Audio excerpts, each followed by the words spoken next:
Hello hi friends, வணக்கம். Welcome to Ahmed recovery channel. இன்றைக்கி நம்ம சேனலில் கர்ப்பிணி பெண்களுக்கான சம்மர் டயட் என்னன்னு பார்க்கலாங்க. என்னென்ன உணவுகள் சாப்பிடணும், எதை தவிர்க்கணும், எது கர்ப்பிணி பெண்களுக்கு நல்லது அப்படின்ற முழு தகவலையும் இந்த வீடியோவில் பார்க்க போகிறோம். வாங்க நம்ம வீடியோக்குள்ளே போகலாம். கர்ப்பன்றது ஒரு பெண்ணோட வாழ்க்கையில் மிக அழகான தருணங்களில் ஒன்றுங்க. இந்த நேரத்தில் சத்தான உணவோட ஆரோக்கியமான வாழ்க்கை முறையும் நமக்கு ரொம்ப முக்கியம். குறிப்பாக கோடைக்காலம் வரும்பொழுது சுவையான பழங்களை சாப்பிடுவோம். அதே மாதிரி ஏராளமான விட்டமின்கள், தாதுக்கள், நல்ல சர்க்கரை, நார் சத்துக்கள், பழங்கள் மற்றும் காய்கறிகள் உங்களுக்கு ஆற்றலை கொடுக்குது. அதே மாதிரி கர்ப்ப காலத்தில் உங்கள் முடி மற்றும் சருமத்துக்கு ரொம்ப நல்லதுங்க. கர்ப்பிணிகளுக்கு ஏற்படக்கூடிய செரிமான பிரச்சனைகள் அது எல்லாத்தையுமே சரி பண்ணும், மலச்சிக்கலை தவிர்க்க உதவுங்க. சரி வாங்க, இப்போ வெயில் காலத்தில் நம்ம சாப்பிட வேண்டிய உணவுகள் என்னென்னு பார்க்கலாம். முதல்ல கர்ப்பிணி பெண்கள் சாப்பிட வேண்டிய உணவு பார்த்திங்கன்னா, இந்த சீசனில் கிடைக்கக்கூடிய முலாம்பழம், தர்பூசணி ஆகிய பழங்களை எடுத்துக்கோங்க. இதில் நிறைய நீர் சத்துக்கள் இருக்குது. இது உங்களை நீரேற்றத்தை அதிகமாக வைத்திருக்க உதவுதுங்க. இரண்டாவது பார்த்தீங்கன்னா பீச்சு, ப்ளம்ஸு, எலுமிச்சை, கிவி மற்றும் கொய்யா. இதில் நிறைய விட்டமின் சி இருக்குங்க. இரும்பை உறிஞ்சி உங்களை நோய் எதிர்ப்பு சக்தியை உருவாக்க உதவி செய்யுங்க. இந்த மாதிரி பழங்களையும் நீங்கள் எடுத்துக்கோங்க. மூணாவது பார்த்தீங்கன்னா இரும்பு மற்றும் நார்ச்சத்து இருக்கிற ஆப்பிள் ரொம்ப ரொம்ப முக்கியமான ஒரு பழங்க. டெய்லியும் ஒரு ஆப்பிளாவது நீங்கள் கண்டிப்பாக சாப்பிடணும். நம்ம ஒரு பழமொழி கேட்டிருப்போம் இல்லையா, டெய்லி ஒரு ஆப்பிள் சாப்பிட்டாங்க அப்படின்னா அவங்க மருத்துவரை சந்திக்க வேண்டிய அவசியம் இல்லை அப்படின்ட்டு. அதனால் குறிப்பாக கர்ப்பிணி பெண்கள் ஒரு நாளைக்கு ஒரு ஆப்பிளாவது சாப்பிடணுங்க. நான்காவது பார்த்தீங்கன்னா அவகேடோ ரொம்ப ரொம்ப சிறந்த ஒரு பழங்க.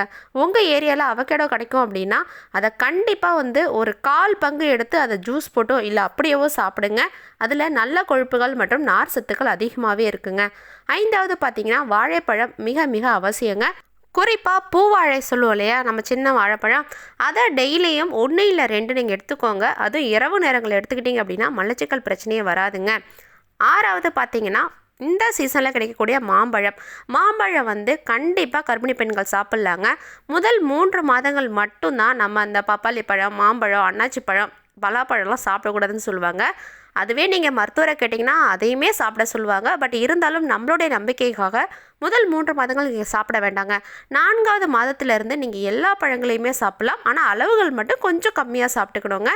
மாம்பழம் இந்த சீசனில் நிறையா கிடைக்கும் இல்லையா, தாராளமாக சாப்பிட்லாங்க. இதில் விட்டமின் ஏ மற்றும் விட்டமின் சி அதிகமாக இருக்குது.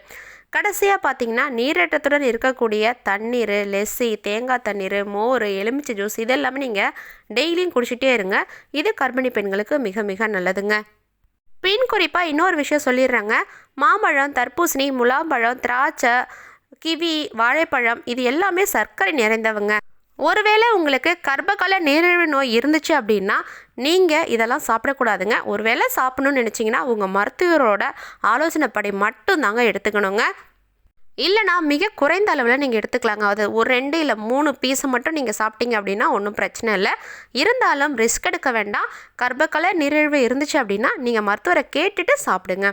அடுத்ததான் நம்ம பார்க்க போகிறது கர்ப்ப காலத்தில் தவிர்க்க வேண்டிய உணவுகள் என்ன அப்படின்னு பார்க்கலாங்க. சர்க்கரை நிறைந்த உணவுகளை தவிர்க்கணுங்க. பானங்களை தவிருங்க.